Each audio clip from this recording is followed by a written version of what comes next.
ಇಲ್ಲಿ ಪೋಸ್ಟ್ ಹೆಸರು ನೋಡಿ, ಮೊದಲನೇದಾಗಿ ಜೂನಿಯರ್ ಅಕೌಂಟ್ ಆಫೀಸರ್ ಅಂತೇಳಿ ಈ ಪೋಸ್ಟ್ ಇರತ್ತೆ.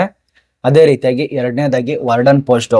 ಎರಡು ಪ್ರಕಾರ ಪೋಸ್ಟ್ ಇದಾವೆ, ಒಂದು ವಾರ್ಡನ್ ಪೋಸ್ಟ್, ಇನ್ನೊಂದು ಜೂನಿಯರ್ ಅಕೌಂಟ್ ಆಫೀಸರ್. ಇದು ಯಾವ ಒಂದು ಇಲಾಖೆಯಲ್ಲಿ ನೇಮಕಾತಿ ಅಂದ್ರೆ ಭರ್ತಿ ಮಾಡ್ಕೋತಿದ್ದಾರೆ, ನೋಟಿಸ್ ಆಗಿದೆ ಅಂದ್ರೆ ಇಲ್ಲಿ ನೋಡಿ. ಡಿಪಾರ್ಟ್ಮೆಂಟ್ ಹೆಸರು ಒಂದು ಸಾರಿಗೆ ಇಲಾಖೆ, ಇನ್ನೊಂದು ಸಮಾಜ ಕಲ್ಯಾಣ ಇಲಾಖೆ, ಅದೇ ರೀತಿಯಾಗಿ ಮಹಿಳಾ ಮತ್ತು ಮಕ್ಕಳ ಕಲ್ಯಾಣ ಇಲಾಖೆಯಲ್ಲಿ ನೇಮಕಾತಿ ಮಾಡ್ತಿದ್ದಾರೆ. ಒಟ್ಟಿಗೆ 3 ಇಲಾಖೆಯಿಂದ ಅಧಿಸೂಚನೆ ಪ್ರಕಟವಾಗಿದೆ.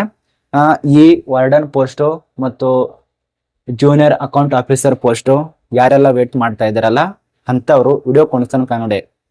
ಈ ಒಂದು ಪೋಸ್ಟ್ಗಳಿಗೆ ರೂಲ್ಸ್ ರೆಗ್ಯುಲೇಷನ್, ಏಜ್ ಲಿಮಿಟ್, ಅರ್ಹತೆ, ಮಹಿಳೆಯರಿಗೆ ಎಷ್ಟು ಪೋಸ್ಟ್ ಇದಾವೆ, ಪುರುಷರಿಗೆ ಎಷ್ಟು ಪೋಸ್ಟ್ ಇದೆ ಮತ್ತು ಟೋಟಲ್ ಆಗಿ ಖಾಲಿ ಇರುವಂತ ಪೋಸ್ಟ್ ಎಷ್ಟು, ಎಲ್ಲ ಮಾಹಿತಿ ಚರ್ಚೆ ಈ ಒಂದು ವಿಡಿಯೋದಲ್ಲಿ ತಿಳಿಸ್ಕೊಡ್ತಾ ಇರೋದು.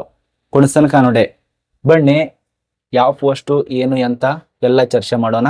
ಅಪ್ಲಿಕೇಶನ್ ಹಾಕುವಂತ ದಿನಾಂಕ ನೋಡಿ, ಈಗಾಗಲೇ ಅಪ್ಲಿಕೇಶನ್ ಪ್ರಾರಂಭ ಇದೆ. ಅಪ್ಲಿಕೇಶನ್ ಹಾಕುವಂತ ಕೊನೆಯ ದಿನಾಂಕ 21 ಸೆಪ್ಟೆಂಬರ್ 2026 ತನಕ ಅವಕಾಶ ಇರತ್ತೆ. ಆನ್ಲೈನ್ ನಲ್ಲಿ ಅವಕಾಶ ಇರತ್ತೆ. ಮತ್ತೆ ಅರ್ಜಿ ಪ್ರಾರಂಭ ದಿನಾಂಕ ಅಂದ್ರೆ ಈ ಇಲಾಖೆಯಲ್ಲಿ ನೇಮಕಾತಿ ಎಂದಿನಿಂದ ಪ್ರಾರಂಭ ಆಗಿದೆ ಅಂದ್ರೆ ಈಗಾಗಲೇ ಪ್ರಾರಂಭ ಇದೆ. ಎಲ್ಲಿಂದ? ಆಗಸ್ಟ್ 20ನೇ ತಾರೀಕಿನಿಂದ ಪ್ರಾರಂಭ ಇದೆ ಮತ್ತು ಕೊನೆಯ ದಿನಾಂಕ ಇರೋದು 21/9/2026 ತನಕ ಅವಕಾಶ. ಸಾಯಂಕಾಲ 4 ಗಂಟೆ ತನಕ ಅವಕಾಶ ಇರತ್ತೆ. ಇದು ಆನ್ಲೈನ್ ಇರೋದ್ರಿಂದ ಇಲ್ಲಿದೆ ನೋಡಿ. ಇದು ಅಧಿಕೃತ ವೆಬ್ಸೈಟ್, ಗೌರ್ಮೆಂಟ್ ವೆಬ್ಸೈಟ್ ಇರತ್ತೆ. ಈ ಒಂದು ಗೌರ್ಮೆಂಟ್ ವೆಬ್ಸೈಟ್ ದಲ್ಲೇ ಮೊದಲಿಗೆ ರಿಜಿಸ್ಟರ್ ಪ್ರೊಸೆಸಿಂಗ್ ಅನ್ನೆಲ್ಲ ಪೂರ್ಣಗೊಳಿಸಿ ನಂತರ ಲಾಗಿನ್ ಮಾಡ್ಕೊಳ್ಳಿ. ಅರ್ಜಿ ಶುಲ್ಕ ಕೇಳಿದ್ರೆ ಸಬ್ಮಿಟ್ ಮಾಡಿ, ಇಲ್ಲ ಅಂದ್ರೆ ಹಾಗೆ ಬಿಟ್ಟುಬಿಡಿ. ಡಾಕ್ಯುಮೆಂಟ್ಸ್ ಎಲ್ಲ ಒರಿಜಿನಲ್ ಡಾಕ್ಯುಮೆಂಟ್ಸ್ ಸಬ್ಮಿಟ್ ಮಾಡಿ, ಅದ ನಂತರ ಅಪ್ಲಿಕೇಶನ್ ಸಬ್ಮಿಟ್ ಮಾಡಿ. ಇಷ್ಟು ಇದು ಆನ್ಲೈನ್ ನಲ್ಲಿ ಈ ವೆಬ್ಸೈಟ್ ದಲ್ಲಿ ಸಲ್ಲಿಸುವಂತ ಮಾಹಿತಿ. ಇದು ನಿಮಗೆ ದಿನಾಂಕ ಬಗ್ಗೆ ಗೊತ್ತಾಯ್ತು. ಈಗ ಪೋಸ್ಟ್ ಬಗ್ಗೆ ಕೂಡ ಗೊತ್ತಾಗಿದೆ, ಇಲಾಖೆ ಬಗ್ಗೆ ಕೂಡ ಗೊತ್ತಾಗಿದೆ. ಮತ್ತೆ ಇದು ಯಾವೊಂದು ವೃಂದದಲ್ಲಿ, ಇದೊಂದು ಗ್ರೂಪ್ ಬಿ ವೃಂದದಲ್ಲಿ ಖಾಲಿ ಇರುವಂತ ಪೋಸ್ಟ್ ಎಷ್ಟೆಷ್ಟು ಇದಾವೆ.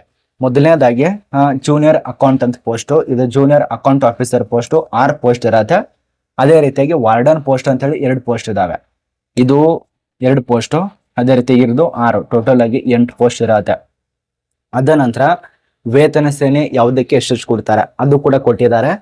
ಲೆವೆಲ್ 7ನೇ ಹಂತಕ್ಕೆ ಸಂಬಂಧಪಟ್ಟಂತೆ ಇದು GAO ಅಂದ್ರೆ ಜೂನಿಯರ್ ಅಕೌಂಟ್ ಆಫೀಸರ್ ಹುದ್ದೆಗೆ ಸಂಬಳ ಕೊಡ್ತಾರೆ. ಅದೇ ರೀತಿಯಾಗಿ ಲೆವೆಲ್ 6ಕ್ಕೆ ಸಂಬಂಧಪಟ್ಟಂತೆ ಅಂದ್ರೆ ಹಂತ 6ಕ್ಕೆ ಸಂಬಂಧಪಟ್ಟಂತೆ ಈ ವಾರ್ಡನ್ ಪೋಸ್ಟ್ಗೆ ಸ್ಯಾಲರಿ ಕೊಡ್ತಾರೆ. ಮತ್ತು ಜಾಬ್ ಡಿಸ್ಕ್ರಿಪ್ಷನ್ ಕೊಟ್ಟಿದ್ದಾರೆ. ಅಂದ್ರೆ ಈ ಒಂದು ಜಾಬ್ ಏನ್ ಕೆಲಸ ಮಾಡ್ಬೇಕು, ಎಲ್ಲಿ ಕೆಲಸ ಮಾಡ್ಬೇಕು, ಇದೆಲ್ಲ ಕೊಟ್ಟಿದ್ದಾರೆ. ಉಳಿದಂತ ಮಾಹಿತಿ ನಾನು ಮುಂದ್ಗಡೆ ಚರ್ಚೆ ಮಾಡೋಣ. ಬೇರೆದವ್ರು ಹೇಳ್ತಾರಲ್ಲ ಮುಂದಿನ ವಿಡಿಯೋದಲ್ಲಿ ತಿಳಿಸ್ಕೊಡ್ತೇನೆ, ಇದರದ್ದು ಅಚ್ಚಿ ವಿಡಿಯೋದಲ್ಲಿ ತಿಳಿಸ್ಕೊಡ್ತೇನೆ ಅಂತ ಹೇಳ್ತಾರಲ್ಲ, ನಾನು ಆ ರೀತಿ ಮಾಡಲ್ಲ. ಒಂದು ಹುದ್ದೆ ಬಗ್ಗೆ ಮಾಹಿತಿ, ಒಂದು ಇಲಾಖೆ ಬಗ್ಗೆ ಮಾಹಿತಿ ಅದೇ ಒಂದು ವಿಡಿಯೋದಲ್ಲಿ ಕವರ್ ಆಗಬೇಕು. ಆದ ಕಾರಣ ನಾನು ಮುಂಚಿತನಾಗಿ ಹೇಳ್ತಾ ಇರ್ತೇನೆ. ಯಾಕೆ? ವಿಡಿಯೋ ಕೊನೆ ತನಕ ನೋಡಿ, ಎಂಡವರೆಗೆ ನೋಡಿ ಅಂತೇಳಿ. ಅರ್ಧ ನೋಡ್ತೀರಾ, ಕಮೆಂಟ್ ಮಾಡ್ತಾರ, ಏನು ಯೂಸೇ ಇಲ್ಲ. ಆದ ಕಾರಣ ಹೇಳ್ತಾ ಇರ್ತೇನೆ ಕೊನೆ ತನಕ ನೋಡಿ ಅಂತೇಳಿ. ಇನ್ನು ಉಳಿದಂತ ಮಾಹಿತಿ ನೋಡಿ. ಇಲ್ಲಿ ಎಜುಕೇಶನ್ ಏನಾಗಿರ್ಬೇಕು, ಜೂನಿಯರ್ ಅಕೌಂಟ್ ಆಫೀಸರ್ ಪೋಸ್ಟಿಗೆ ಒಂದ್ ನಿಮಿಷ ಇಲ್ಲಿ ನೋಡಿ. ಜೂನಿಯರ್ ಅಕೌಂಟ್ ಆಫೀಸರ್ ಪೋಸ್ಟಿಗೆ ಗ್ರಾಜುಯೇಟ್ ಆದಂತ ವ್ಯಕ್ತಿ ಇರಬೇಕು. ಅದು ಕಾಮರ್ಸ್ ನಲ್ಲಿ, ನಾರ್ಮಲ್ ಅಥವಾ ಕಾಮರ್ಸ್ ಗ್ರಾಜುಯೇಟ್ ಆದವರು ಅಪ್ಲಿಕೇಶನ್ ಹಾಕ್ಬೋದು. ಅದೇ ಎರಡನೇದಾಗಿ ಬ್ಯಾಚುಲರ್ ಡಿಗ್ರಿ ಆಗಿರ್ಬೇಕು. ಅದರಲ್ಲಿ ಕಂಪ್ಯೂಟರ್ ಸ್ವಲ್ಪ ನಾಲೆಜ್ ಇರಬೇಕಾಗತ್ತೆ, ಅದು ಕೂಡ ಕೇಳಿದ್ದಾರೆ. ವಯೋಮಿತಿಯಲ್ಲಿ ಏಜ್ ಲಿಮಿಟ್ ನೋಡಿ.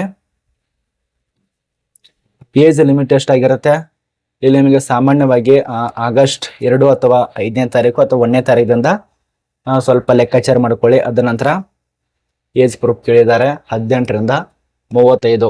ಇದು ಸಾಮಾನ್ಯ ವರ್ಗದ, ಇದು ಎಲ್ಲರಿಗೆ 5 ವರ್ಷ 3 ವರ್ಷ ಸಡಿಲಿಕ್ಕೆ ಗೊತ್ತೇ ಇದೆ ನಿಮಗೆ. ಉಳಿದಂತ ಮಾಹಿತಿಯಲ್ಲಿ ಕೊಟ್ಟಿದ್ದಾರೆ.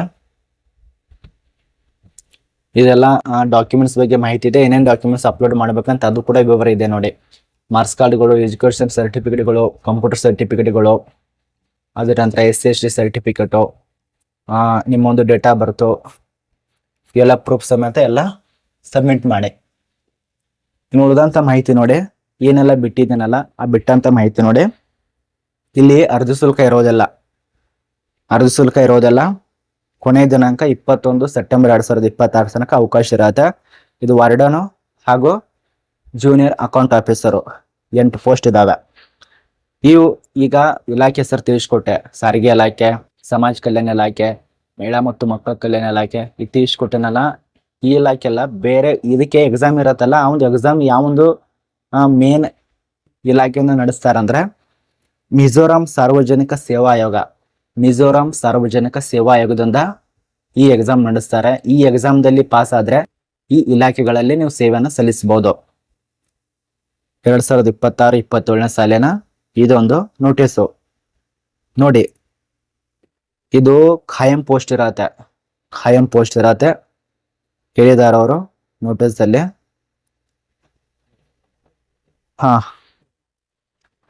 ಲಿಖಿತ ಪರೀಕ್ಷೆ ಮತ್ತು ಡಾಕ್ಯುಮೆಂಟ್ಸ್ ಪರಿಶೀಲನೆ ನಡೆಸಿ ಆಯ್ಕೆ ಇರತ್ತೆ, 2 ಪ್ರಕಾರ ಇರತ್ತೆ.